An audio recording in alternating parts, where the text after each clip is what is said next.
Не верувам на рекла казала податоци за тоа колку лекари имаме во државата. Туку се што ќе се прави во иднина, како што е планот за реорганизација и враќање на некои од лекарите во внатрешноста на Македонија, се базира на факти, вели министерот Азир Алиев, кој го повика синдикатот на клинички на средба, откако тие јавно реагираа и се изјаснија против прераспределбата на медицински персонал, без претходно да се спојат под една капа сите клиники од Мајка Тереза и да се направи 10-годишна стратегија за јавното здравство. Али утврди дека токму таква стратегија и прави. Побитно за мене како карактер е и кога нема да бидам дел од оваа институција, да оставам процеси кои што ќе сакат или неќат, другите мора да ги продолжат, а тие се процеси поврзани со закони, процеси поврзани со национални стратегии. Ние работиме интензивно на тоа. Како што спомнав, една од националните стратегии за прв пат се вработи за 10-годишна национална стратегија за човечки капацитети. Јас сум тука и се надевам, ако веќе не барале состанок, еве ќе бареме после овој насан состанок со нив.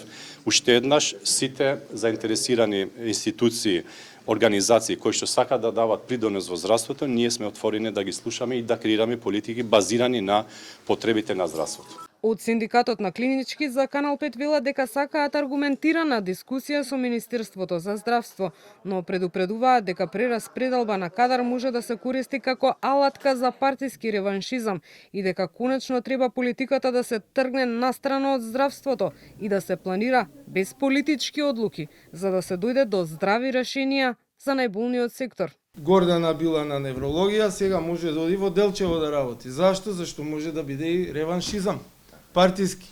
Кој ќе ја гарантира работата и прераспределбата според потребите. И тие цифри што ги кажа дека фалат 2000 доктори, 10.000 сестри.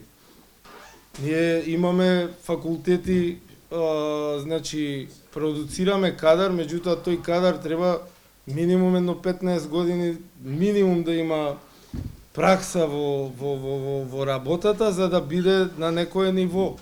Според синдикатот, здравството има низа рак рани, како што е паркингот кој останува нерешлив проблем.